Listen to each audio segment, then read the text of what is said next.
All right, bang bang. It's a boy MBK, the action guy in the building. Today we're talking about Collateral with special guest Brandon White, aka Lamphead97 on TikTok That's or correct. and Instagram. That's also correct. Well, Uh, Graham, it's more so brand dog white. okay. I'll make sure to put that in descriptions. But feel free to introduce yourself, my man. Yeah, like he said, my name is Brandon White. I go by Lamphead97 on TikTok or just Lamphead on like Letterbox, and I like to watch as many movies as I can, just like MBK over here. He's better at his job than I am at watching movies. Cause yeah, just want to clarify that. Wait, how many 2024 releases you see? Just to this. It's funny you say that because, like, literally yesterday, I just got done watching the Christopher Reeves documentary, which now makes it 200 stuff I've seen that came out this year. Me at 83. Stop flexing, bro. Anyways. Uh, yeah, sure. I'm pretty sure I'm fine, but there's like other people like I don't know, Midge in our Discord that have seen like way like 5 times more I've seen. Oh yeah, I forgot about Mitch. Shout out to hmm Mitch, by the way. He's a cool dude. All right, so let's go into Collateral. My first question is, what's your first memory of this film? Do you have a first memory with Collateral? Not too much of it. I did remember seeing it back in Rotten Tomatoes when I was like really trying to like figure out a bunch of movies that like piqued my interest. And I remember I was watching some Tom Cruise films before that, more so with the Mission Impossible films. And I didn't really know too much about Michael Mann as a director when looking into the stuff. And this was my first introduction to Michael Mann as a filmmaker, and this was back in high school, I believe, if not close to later middle school. And I was pretty shocked at the fact that this was like the first film I've seen Tom Cruise in where he plays a villain. So it Yeah, really threw me off a turn, essentially, even if I did hear a little bit about Tom Cruise's performance in the film. So I figured I record this on DirecTV and watch it, and then pretty much had a great time watching when I first seen it in high school. What about you? For me, funny you say this. I was randomly going through YouTube and I stumbled across a Chris Duckman video on Collateral, and I watched his reviews. And what intrigued me about his reviews, like Tom Cruise plays a villain. I'm like, oh wait, Tom Cruise playing a bad guy? That sounds different. I'm Mm-hmm. keen to see how he does, and the fact he brings such a psychotic performance, like emotionally, his performance is emotionless, and the way he uses his head movements make his actions feel more terrifying. And I thought that was super intriguing the first time I watched this, but I also wasn't into too many Jamie Foxx movies. I didn't really see him too much, and seeing his performance in this movie as Max was also an incredible experience. Because essentially, this character is stuck in a situation, and he's a character that represents us, the audience. He's just like a normal person like us who's trying to do his job of being this cab driver, getting stuck in this situation with an assassin, which brings such an interesting concept in this film. And I just really enjoyed it first time I watched this, because the first time I watched this, I immediately think this movie is a masterpiece. Sharp script, great directing by Malcolm Mann, excellent performances all around. This movie is just an excellent film as a whole, in my eyes at least. Oh yeah, for sure. Like this is not my first time watching Jamie Foxx. I was still familiar with him as an actor.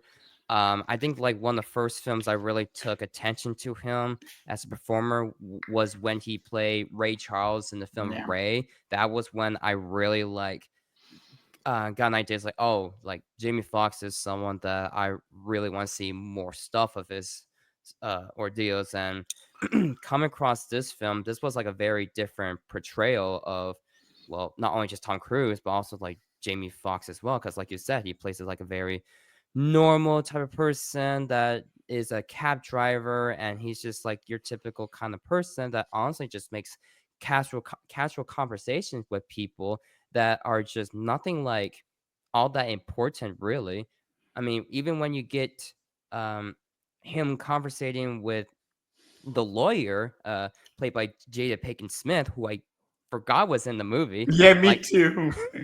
there was a lot of actors I didn't know were even in this film, so it really threw me for a roof. Jason Statham in the beginning, Yes, for just sure. just being a drop off first and just dips in the film. Which I feel like he was, like, in an action film on his own thing, and we don't even know what it is. Exactly. Yeah, yeah. Even with Tom Cruise, I still feel like, if it even if he was playing a villainous role, it's not too different from what he's usually in an action film, so it almost kinda feels like he's, like, playing kind of Ethan Hunt in some range, but he is still, like, portraying, like, the typical kinda, like, almost like action hero, but really he's just a villain in the film that I thought was Yeah. really cool. So, when Jamie Foxx was, like, conversating with Jada Pinkett Smith in the film, I also thought it was just, like, really nice, just really well written. It's honestly just, like, keeps you, like, in a very, like, vibing mood here, because 'cause you're not really expecting anything of importance come in until, like, Tom Cruise comes into Jamie Foxx's life. Yeah, like Tom Cruise offers him $600 for six stops, being like the six assassinations he has to do throughout a whole like movie essentially, which forcing Jimmy Fox's Max to be a cab driver, and he doesn't want to do this job. Jimmy Fox's character doesn't want to do anything. He doesn't want to be a part of it because deep down he's a good person. It's a really interesting dynamics between good and evil. And I think that's another thing that excels really well in Collateral. Yeah, especially since, like, when you don't really know too much of, like, the character, uh, development here, you really got to know about Jamie Foxx's character in terms of, like, how he wants to do all these things. He wants to, like, go save enough money for vacation, but he just doesn't want to take the initiative here because he's basically just on standby. He just kind of was too relaxed or too sales. So like it's almost like he's okay with just being a cab driver for the rest of his life. And in a way, for better for worse, Tom Cruise's character, Vincent, is when it comes into his life where he starts taking more actions into his own hands, takes more of the initiative and goes out of his comfort zone to really try to stand up for himself for his own sense of well-being. Yeah, I agree with that. Speaking of like your conversation of what Jimmy Fox's character wants to do, it's like that elements represents the American dream that Jimmy Fox's character has, and I think that was really well put together. But it shows how strong this character is because he like takes a while to stand up for himself. But it's a really great character arc for this character because it slowly makes it feel more confident. He slowly has the urge to fight back against Whitson. And I think that is another element that works in this movie. And the dynamics between Whitson and Max wouldn't work without this like really great script that we get. The conversations in this movie just feel so like real, and you really feel every single thing that you're about to say to each other. And it's sort of a weird way that Vincent has some kind of respect for Max too, which is like another interesting thing about this film that I thought about. Oh yeah, no, 100% on that. Especially since like there are many opportunities where Vincent could just off off Jamie Foxx's character really, but he really just wants to keep himself in the conversation between him and Jamie Foxx's character that I thought was really intriguing, where I guess it kinda gives him, like, that sense of, like, "I'm intrigued of this conversation, I'm intrigued of this person, I want to get to know him more so." Maybe give him a little bit of humanity despite the fact for him, he's all he kept saying is, like, "It's all just job." So in a matter of fact way, it's almost like he's kind of in a similar predicament as Jamie Foxx's character. He's like, "Yeah, I'm just gonna keep doing this, I have to keep doing this, if not, like, I will not be alive or something like that." So it's almost like he's stuck with this job that he's doing too, despite the fact he gets a lot more paid than Jamie Foxx's character. That their conversation alone do really make up the entire film, and I think is due to it being well acted, well directed, and also well written. to keep the keep the movie going. That if it wasn't for the interactions between Jamie Foxx and Tom Cruise, this movie probably would not be as successful or as critically praised. Yeah, 100%. And another thing that's super interesting about Collateral is the beginning kill when Winston just throws the guy onto the taxi rooftop. I thought that was hilarious. And then that's the moment that Max is like, "Oh shit, I got the wrong person in this cab. I'm Mm-hmm. fucked." Like essentially, he's like, "Oh, I'm fucked. Like I don't want to do this," you know?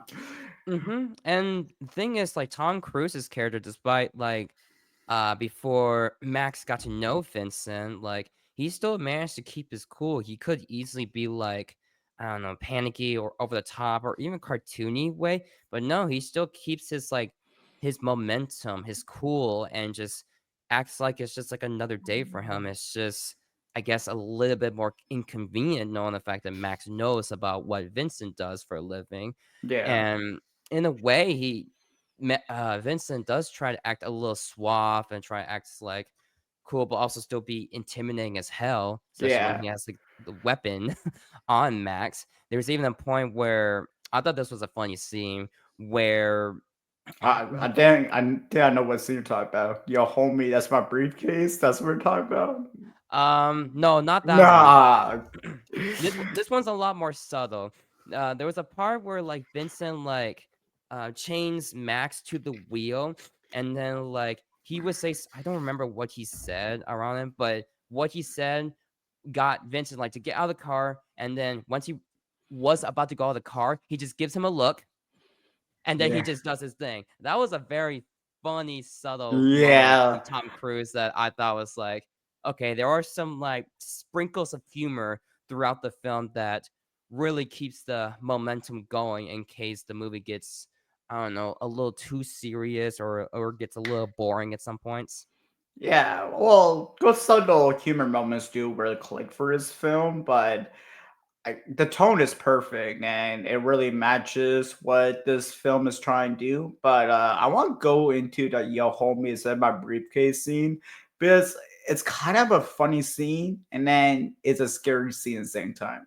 Seeing Tom Cruise just shoot those guys so quickly and so such an effective way that you feel those gunshots, but you also feel how scary this character really is. In that scene in particular, I thought was a really, really strong representation of Mm-hmm. evil and representation of how willing Winston is to do his job, right? Doesn't Mm-hmm. everything.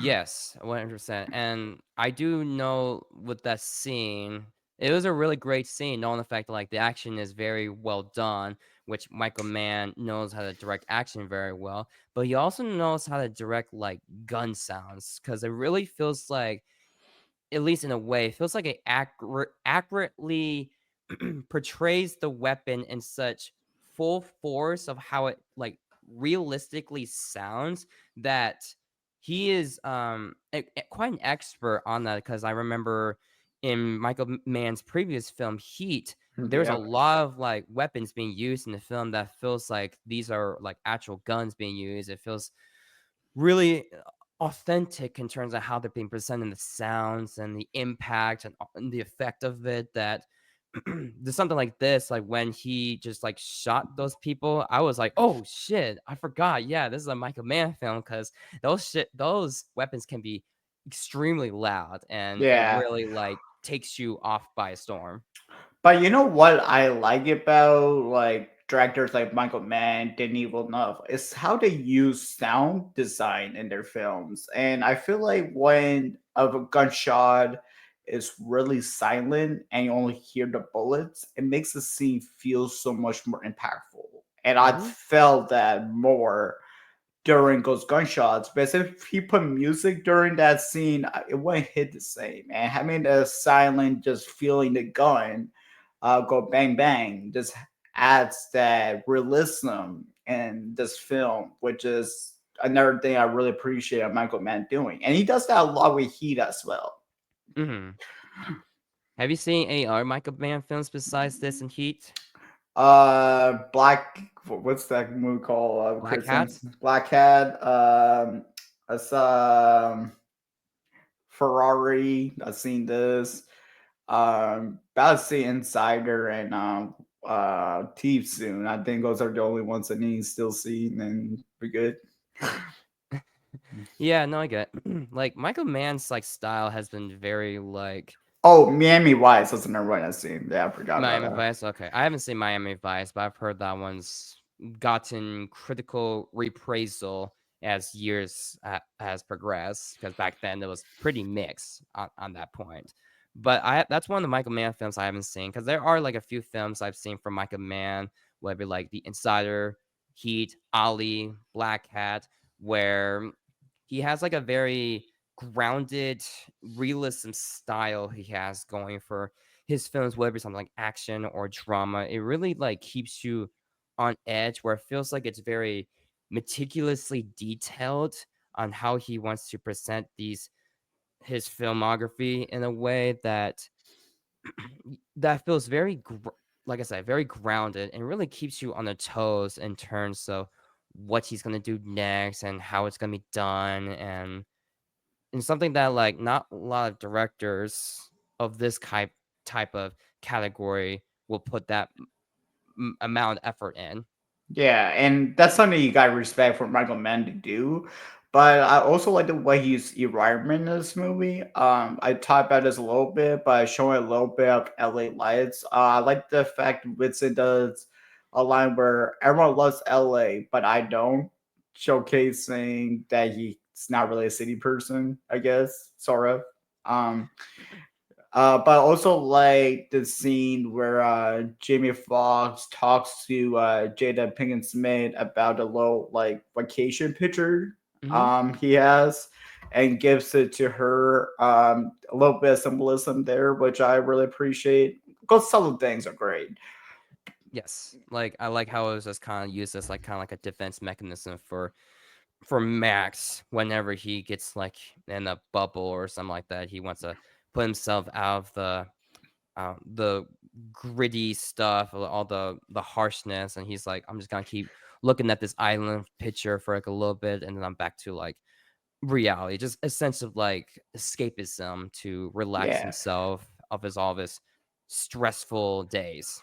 Which represents us movie fans because we use movies as an escape mechanism to avoid the dark things in the real world or in our life in general. So do you think Michael Mann could be using that as a way for us audiences at the same time, or am I reading into too much?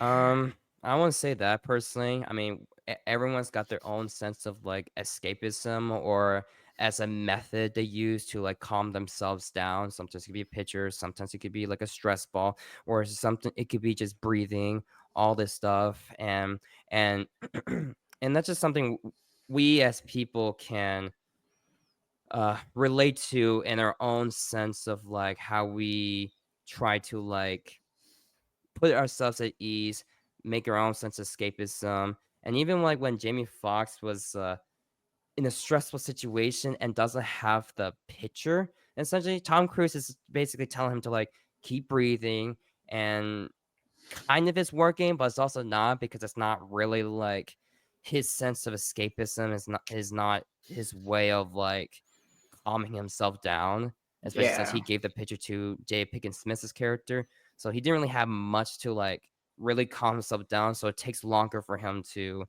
really like breathe and just slow down his tense feelings of the situation that are way beyond our comfort zone.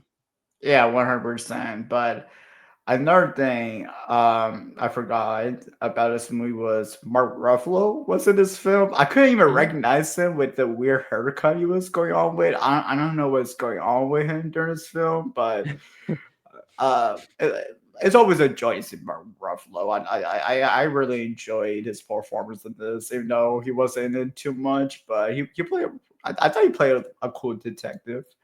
Yeah, like when I first saw him, it did take me like a little like like a blink kind of ordeal. It's like, wait, double look. And even when he's speaking like in Hispanic language or some kind, I was like, wait, this is him. And then once I get a good picture of him, I was like, oh, that is him. Okay. And that was really different to see him in something completely different from usually see him in like Marvel or Spotlight or Poor Things essentially. So it was really cool to see him like give that little range. And there's like a bunch of other actors I wasn't expecting to see really, especially like a very unrecognizable Javier Javier Bardem. Bardem, yeah, in the end, yeah, that was crazy. 'Cause I thought it was like, cause the way of, like, structuring his face structure or his hair, I literally thought it was either Javier Bardem or, like, Edgar Ramirez, cause I just couldn't really tell, and I looked it up just to make sure, cause my first guess was like, "This gotta be, like, Javier Bardem," and I looked the movie, I was like, "Oh, this is him, okay." It just was very unrecognizable, so I wasn't, like, 100% sure here, and I thought and even he sounds so different in this film than what I've usually seen him in. So it's really cool seeing him play a completely different character on Yeah, that end. I know it's cool the fact that you get these big name actors, well, these two in particular, but change their voice to the point that they're unrecognizable, but it really shows the range that they had Mhm. because you don't see Mark Ruffalo in this. You essentially see the character he's playing. Same in Javier Bardem. You don't see him. You see the character he's portraying. Same with Ye Tom Cruise, because you never see Tom Cruise with gray suit, gray hair, and wear old gray in a film like that. yeah, which I thought was really interesting because I remember that was one of the things I did remember from the film when I first watched it was how different his hair color is and how it's like very silver, laid back, and all that stuff, and it really like threw me off edge, especially since he's the only character in the film that has some, at least I think, if I remember, some form of like unconventional hair color that really make him stood out like a sore thumb in a Yeah, way for better for the good part. yeah, for sure. But I think the most terrifying scene of this in has to be the jazz scene. The way Michael Mann uses silence and the way that dialogue was with Jimmy Fox and the jazz player, and they were having like a little bit of bond before that bond ends with Vincent shooting him in the head. The way that Michael Mann just builds tension during that scene, and the way he uses sound, and the way he uses silence in that during that little scene was just haunting. And the way Tom Cruise was moving during this scene, very slow, very calm, it just adds layers to how terrifying this character is. This assassin truly is. And during that jazz scene, that's like the scene that makes you say, "Oh shit, Whitson is a problem, like a Mm, huge problem." We know he's a problem, but during that scene, I'm like, he's a huge problem, and yes. I want their insights during that scene as well, man. Yeah, I think that scene is my favorite scene in the whole film too. But before we get to that, at least from my interpretation, I like the fact that like, at least for me personally, I don't know if you got that reference, but when he said like you like jazz, I was like, oh my goodness, Tom Cruise is pulling a Barry B. Benson from B movie here, just saying like jazz towards like Jamie Foxx's character. I was like, what is he gonna take him to a beehive or like what the hell is going on here? But then once I saw like the jazz scene, I was like, okay, so this is like really cool, has some really nice jazz music to back it up. And I don't know the actor's name, but the actor who was playing the trumpet, I thought he was really good because I've seen him in some stuff, but I don't really know in the top of my head right now. But I thought he was great, and how the conversation between him and Vincent was very lively, very interesting, and how they like show their passion for jazz music was really well done, and how Vincent was testing him of Oh, his jazz knowledge over I forgot the guy's name is, but something Davis, I believe. But and he was saying like, "Oh, what is he?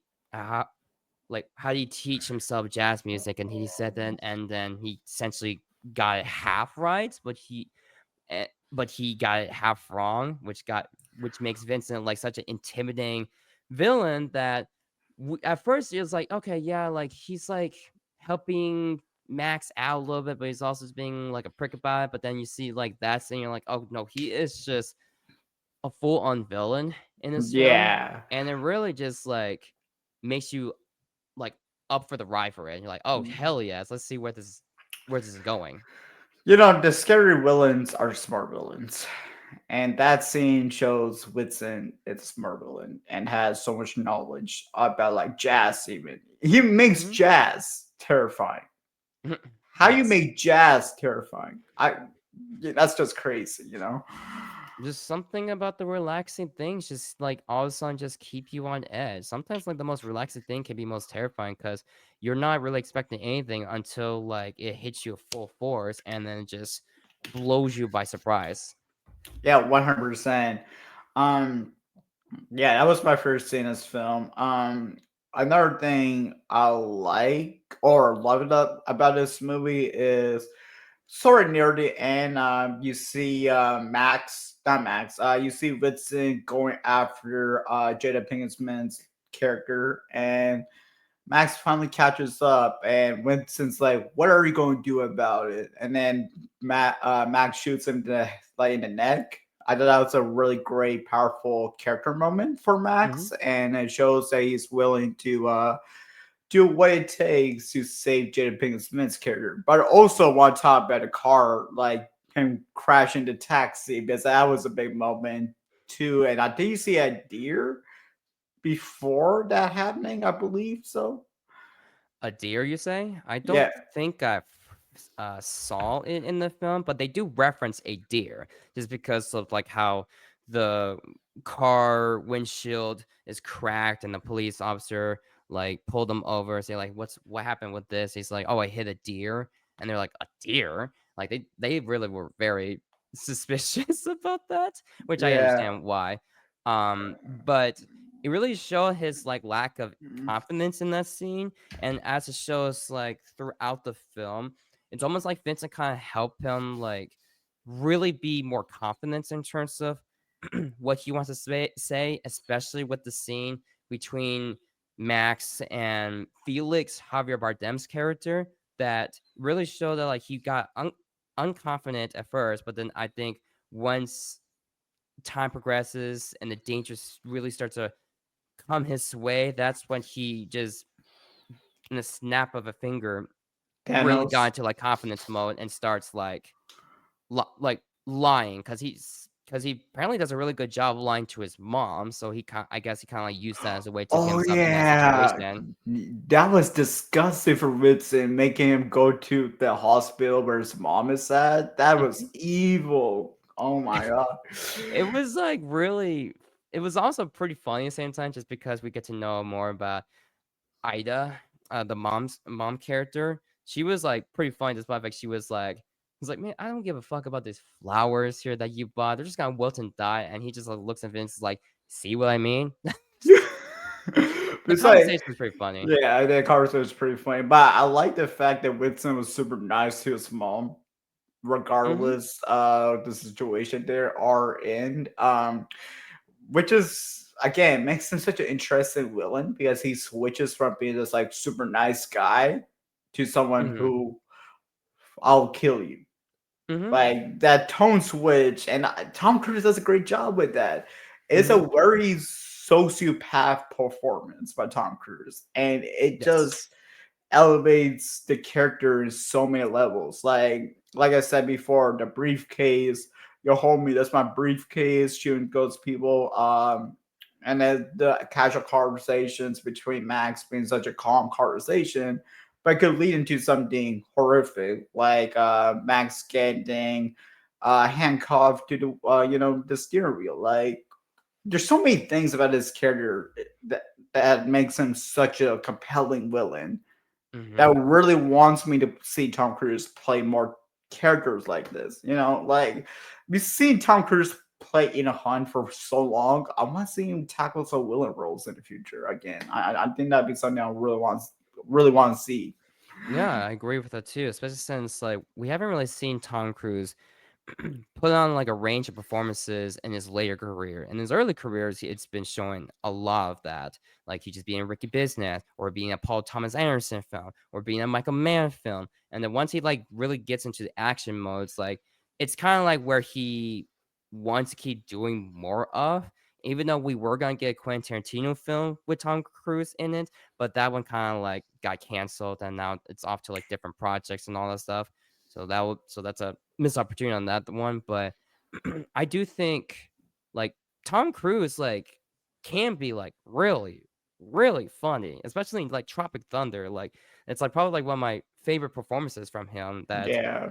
in a way it's almost like again just like Collateral, just unrecognizable in terms of like Mm. that sense of like range he gets in his performances that are really like amazing to see. Yeah. And I like when actors like that do try to like challenge themselves to do something completely different. Like I do like the Mission Impossible films, and the only thing I just really like it when it comes to him just challenging himself is just literally just do the most craziest stunts ever Yeah. for him. Even to the point, even like even like broke or like fractured his ankle at one point in one of Oh Mission Impossible yeah. films.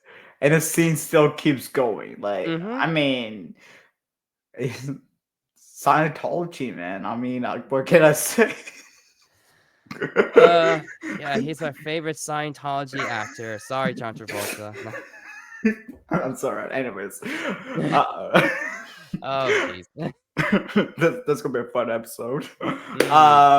Mm-hmm. But anyways, other than that Scientology thing, Tom Cruise is someone I respect.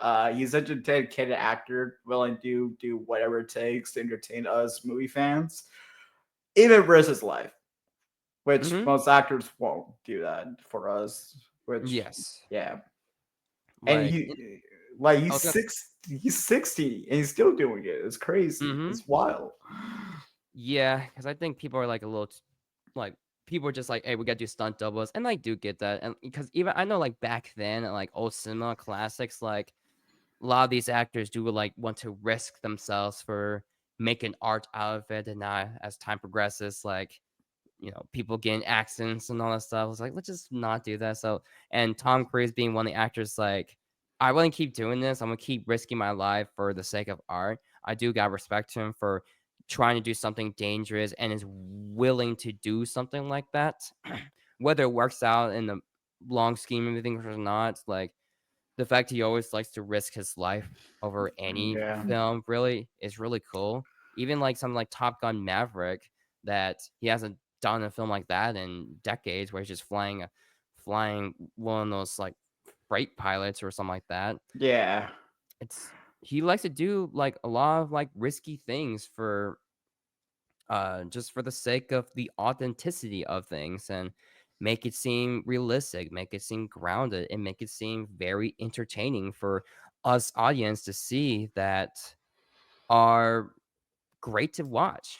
Yeah, I agree with that, and that works because Tom Cruise loves movies, and he wants to make movies for us, the audience, and wants us to experience it in the big screen possible, Hmm. which is something I really respect of the guys. Like, you see this big name actor who cares about his fans and wants to do anything possible to make it great for us. Even learn how to fly a helicopter or climbing the Burj Khalifa or Hmm. any other crazy things he has done. It's something you just had to applaud Tom Cruise, whether you like the guy or no. Hmm. While also making some fantastic running sequences, like in Collateral, where I'm like, Oh yeah. there's the Tom Cruise running. It's Yeah, like, yeah. yeah, you're like waiting for where's the Tom Cruise running scene? Oh, there he is. And that was like at the end, like the last act of the film. I'm surprised it was like, I guess it was like a build up to her, like, oh, where is it? Where is it? Where? And then you see it like, there it is. It's like watching Sam Rockwell dance, or like any other actors with their trademark, like, oh, they do this. Okay. Yeah.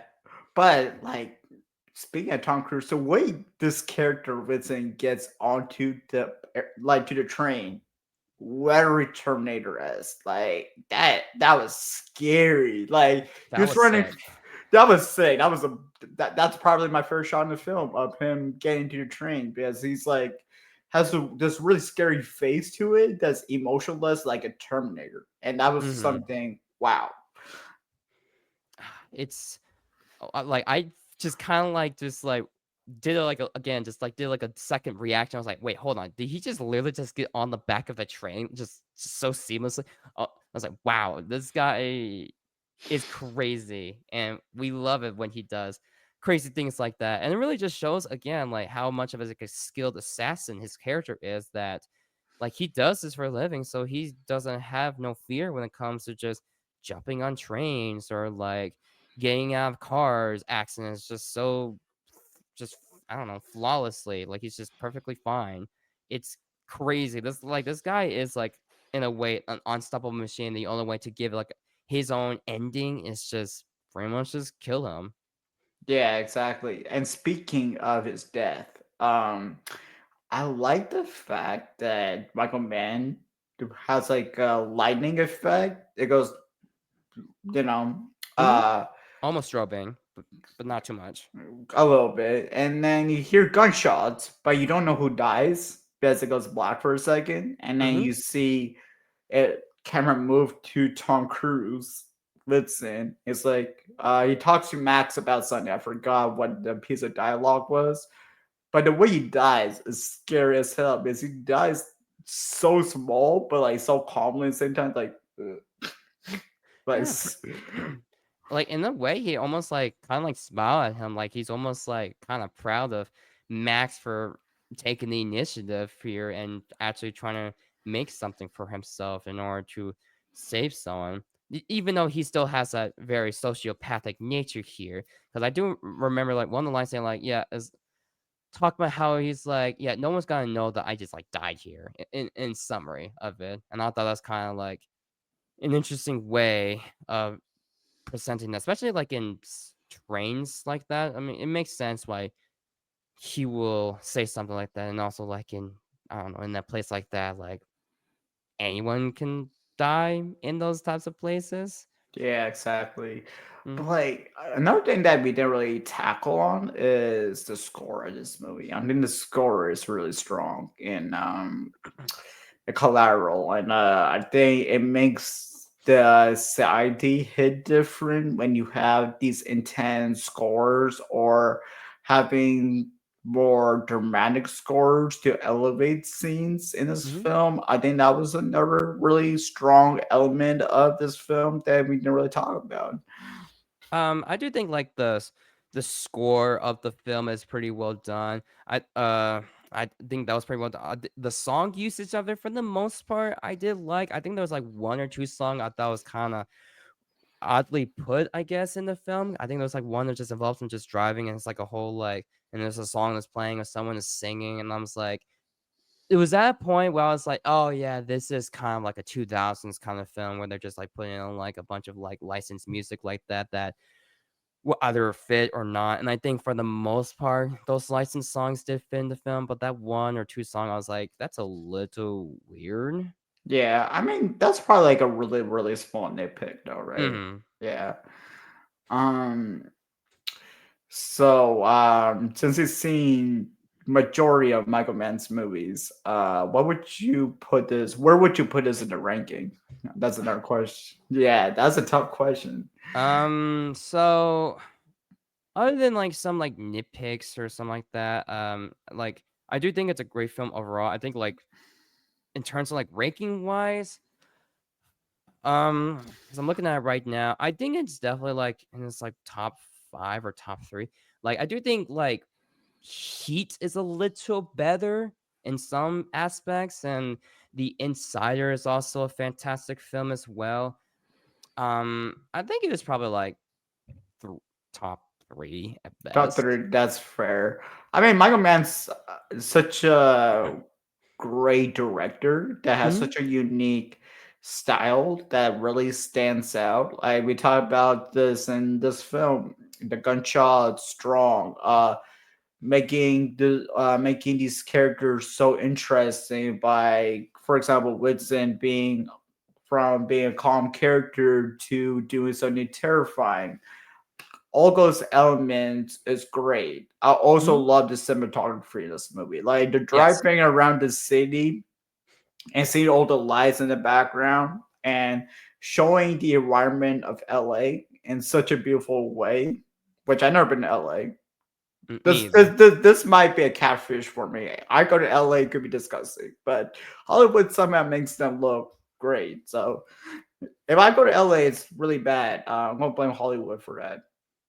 Thank you for catfishing me into thinking LA is a nice city. Anyways, Like, yeah, I mean, it's a very beautiful looking city, and how they managed to like shot like the conversations between Max and Vincent in the car, where there's like a little bit like a shakiness towards Max's point of view. That shows like him just driving and going through bumpy roads. I thought that was pretty cool in terms of like presenting its authenticity in terms of just being a cab driver, and how like roads like those are very like um populated by so many people. Like it makes sense there are gonna be some bumpy roads here or there. yeah, but like that bumpiness could represent him being super nervous in the situation too. It could be Yeah. a double meaning behind it, which Especially is s Yeah, I agree with that too, especially since, like, there's, like, a very static, position from Tom Cruise's, like, character where he's, like, just chill, calm, and with boundary boundless of confidence in him. yeah, exactly. And that's what makes this movie so amazing is the fact it's so detail oriented with every single detail. And there's no dry moment in this movie. Like you go I rewatch this movie all the time because Mm. it's entertaining. It entertains me every time I watch this.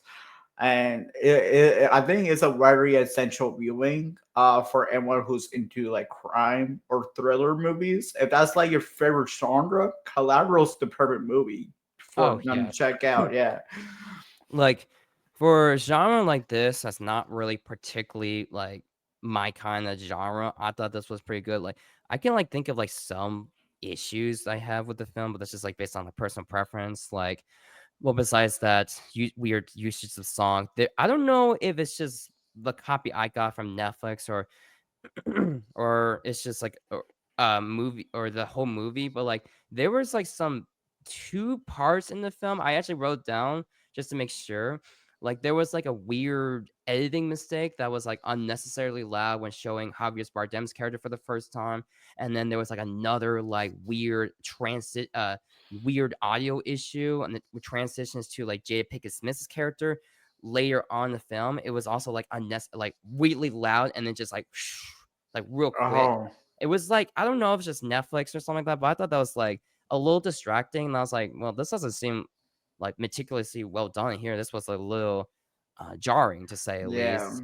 And uh, I didn't really particularly find it tense until like we got to like the final act. Like the conversation going on, they're pretty well done, but they never really like put me on edge that the movie is like kind of trying to do it.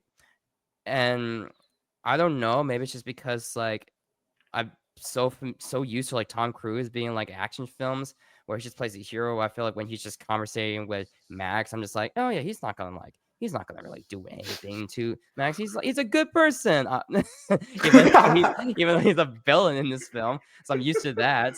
But, yeah, like, I don't know, with the conversation going on between them, I was like, "Yeah, it's just like a almost like a vibe in a way." And maybe yeah, that's kind of the point, but I just really didn't really feel much of the tension going on, but there is a lot of, like, interesting conversations going on between them where they both have, like, different viewpoints of life and their jobs and yeah, social lives, and they both have, like, good points in terms of, like, counter argument arguing with each other that yeah. re Exactly. I like that.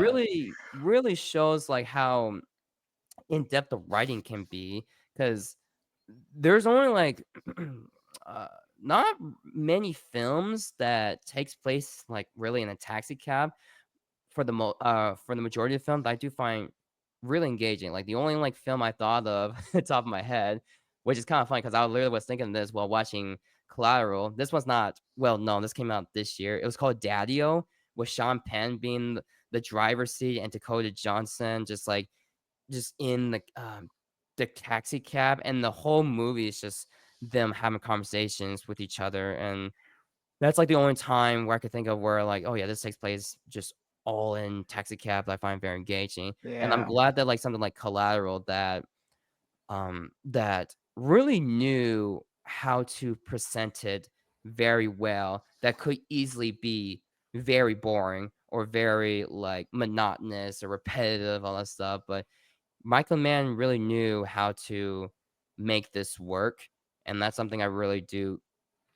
I'm glad to see that in this film. 100% agree with that. But there's one thing we forgot to talk about is the What's that? little gun club fight scene in this film. Yes. Yeah, you want to put your 2 cents in that? Yeah, like, I mean, besides that, there was one point where Tom Cruise, like, absolutely fucking killed this one person, and I was like, "Wait, hold on. Are people just not realizing that this guy just literally murdered someone, and everybody's just acting so chill about that?" That But was you know that reminds me of John Wick so much because when you see John Wick in the club, everyone's just dancing, vibing, and you just see gunshots, everyone's dying. I I, yeah, wo- I wonder if Chad got inspired by Collateral for the John Wick movies for like the club fight scenes. I'm curious about that because yeah, maybe. I mean, it's just who the hell knows? I mean, I feel like there's a lot I feel like there's a lot of action films that do take place in clubs and all that, but I do think, like, with this set piece in particular in this film, I thought it was like really, really well done. And the action scenes involving Tom Cruise going against like five people at once or or three, I thought it was really, really cool to see. yeah, it was awesome. It really shows that Tom Cruise knows how to fight too. Like he could do crazy stunts, but this guy knows how to fight too. So don't mess with Tom Cruise. And Yes. then the scene ends with Mark Ruffalo's character getting shot, which gave me a little jump. Not gonna lie, the first time I watched it, because it was it's Michael Mann's gunshots, man. Like they feel too real, man. Like Yeah. it's literally like a horror movie. His gunshots, man. Like it's crazy. It reminded me of, like, The Departed in terms of that sense of, like, shock when it turns out, like, this guy is, like, got shot down, and that's the last time we ever see this character ever again. So it really, like, it surprised me to think, like, "Oh my god," like, Mark Ruffalo's character actually, like, died in that film. I thought Yeah. he was gonna, like, make it through the film, but I guess not. And also, another tidbit of the film, um, his partner that basically wants nothing to do with the case, that's Peter Berg, the director of films like Lone Survivor, Oh, Hancock, Deepwater Horizon, all these like historical dramas or action films he's done. So it's really cool to see him like in the acting role, yeah. especially a Michael Mann film. So I guess like if Michael Mann gives you a role in the films, like fuck yeah, I'll do it. I'll even speak some Yeah. lines. Yeah. I mean, if Michael Mann came up to you, it's like you need in this movie, you gotta do it. Like, there's no doubt about it. Mhm. Because Michael Mann seems like a really respectful director to work with too. I haven't heard any complaints about Michael Mann ever. Yeah. I haven't heard anything of that as well. I just know he just seems like very meticulous at how he wants to direct his films. Yeah, And also, as another tidbit I looked up, did you know who were the original actors for both Max and Vincent? actually, I don't actually. So for Vincent, it was gonna be Russell Crowe, which makes sense Hmm. considering the fact he was in Michael Mann's previous film, The Insider. But Max, believe it or not, was gonna be played by Adam Sandler. What? Nah, I just kind of see this movie now. Can we get a remastered version of this? I just have to. That would be like I mean, honestly, like seeing Adam Sandler in a Michael Mann film would be very interesting to watch just I- on that alone. And with him portraying as a cab driver, I could definitely see that, especially since when you see him like how he is in interviews, how he's just chill and relaxed. I feel like that would like make sense, and especially since seeing him in like stuff like Uncut Uncut Gems Gems or Punch Drunk Love, where he or Hustle. or Hustle, all these like dramatic performances, like I can definitely see him doing very well in this film when given the right material here. What do you think? Oh, 100%, because people forget that M. Sandler is able to do serious roles. And I feel like he is better at serious roles than comedy roles. Mm. That maybe be a hot take, but I generally think Adam Sandler could win an Oscar if he gets the right role. Because he's that good of an actor. Does he just Mhm. chooses some of the weirdest movies to be a part of? And it's unfortunate because he's a really talented actor, like a really, really great actor too. No, I agree with that too. I mean, I was hoping he was gonna get an Oscar for Oscar nomination for Uncut Gems, but no, we don't, and that made me very upset. It was very Well, much a huge snub yeah, for that was a for major everyone. snub. Hopefully, Mhm. hopefully we see Adam Sandler get a serious role again. I mean, he's doing Happy Gilmore 2 right now, so I don't know what. Yes. No, which I'm excited for, sort of. I mean, I like the first one a lot, but I it's a legacy sequel, so I don't know. I'm cautiously optimistic because you never know what you're gonna get from Adam Sandler comedy film, but who knows? But as for Russell Crowe, even though I do think he will make a really good villain in the film, especially when you can see him like kind of showcase these villainous roles in like I think it was a movie called Unhinged or whatever, Oh where yeah, he Unhinged, yeah, that weird movie where he plays like like a road rage. road rage driver, which was a fun movie to be honest. I enjoyed it. It's I stupid. It's super dumb, It but looked stupid, but it looked kinda fun. I haven't seen it yet, but it is still on my watch list. But I don't think he would have done a better job, or at least as good of a job as Vincent as Tom Cruise did. I just think, like, Tom Cruise really sold his role here that I can't really see anyone else do as good of a job, if not better, than what Tom Cruise did in this film. well, I honestly think this role is made for Tom Cruise. I don't see nobody else doing it. Same with Jimmy Fox as Max. I just don't see anyone replacing them. Like Yeah, uh, I if don't if know. I don't know, it just kind of felt like it was written for them. Yeah, I mean, I could definitely see that. I mean, like with Tom Cruise, especially like even though like we'd never see him, or at least rarely see him in the villainous role. So like the fact that like this role is kind of like made for him in a way is very shocking and quite a revelation to say at least for his filmography in terms of what he's known as. Yeah. Is there anything you want to add more, or should we end this discussion? I can't really think of anything as of right now here, unless you want, like, unless you do, and we'll just get to like I don't know, final scores or something like that. Whatever you do. Uh, I never did final scores, but we could Hmm. do that. Okay. But what's your final score? So despite like my nitpicks and like one issue just due to personal preference, I do think this is like a great film. I really do think it's very well directed, very well written, very well presented, and the action scenes are pretty well done while also making the gun sounds sound realistically loud. But despite um all of that, I do give this like an 8 out of 10. It's kind of closer to a 7 than a 9, but I do think it's a great film to say at least. And I had a lot of Uh, fun watching this film. yeah. I mean, for me, this is a 10. I mean, I was entertained from the Mhm, beginning to end, which is something really rare for me to come from a movie.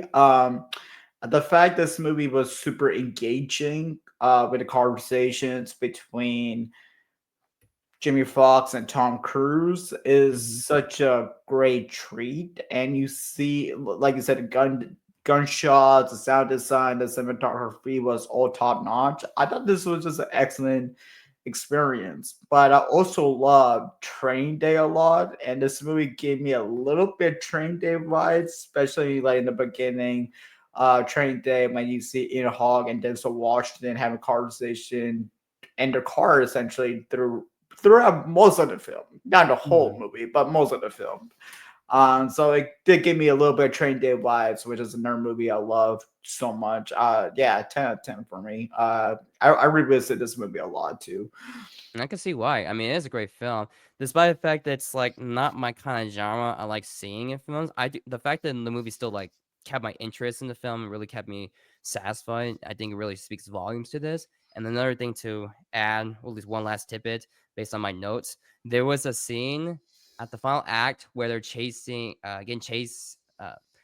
Max and Jada Pinkett Smith's character were getting chased down by Vincent. There was one time where they were doing like a little bit of a shoot down, and then once Vincent like shut down the window, there was like a chair that was in front of them. He had this like goofy ass fall that I feel like was meant to be serious, but it was kind of funny. Just Yeah, shows he just like kind of like just did like a little bit of pratfall, and I'm like, yep, that feels so genuine, but it's also just felt genuinely funny at the same time. yeah, yeah. Yeah, anyways, man, I think we covered everything. This was a great talk. We almost talked Mhm, about this for a full hour, which is pretty dope. Anyways, mhm. man, thanks for coming by. Happy to be here. I'm glad to be here as a Yeah, guest. make sure to follow him. There we go. Make sure to follow him right there. Am I going the right direction right No, now? you're pointing in the right direction. I just didn't know what you're doing. Oh yeah, make sure to follow this guy You're like right here. stuttering. Oh, come on, man. I'm trying to hype you up. You gonna make me. No, you're good. You're good. I'll let you be my personal cheerleader. Go ahead. Make sure to follow this guy on TikTok, Instagram. Do you have a YouTube as well? Or I'm thinking about doing a YouTube channel. I haven't really think too much of it. Haven't really done information on that for me to get to that point. But as of right now, no, I don't have a YouTube channel. all right, so Instagram and TikTok, Lamphead97. All right, peace. Peace. MBK out.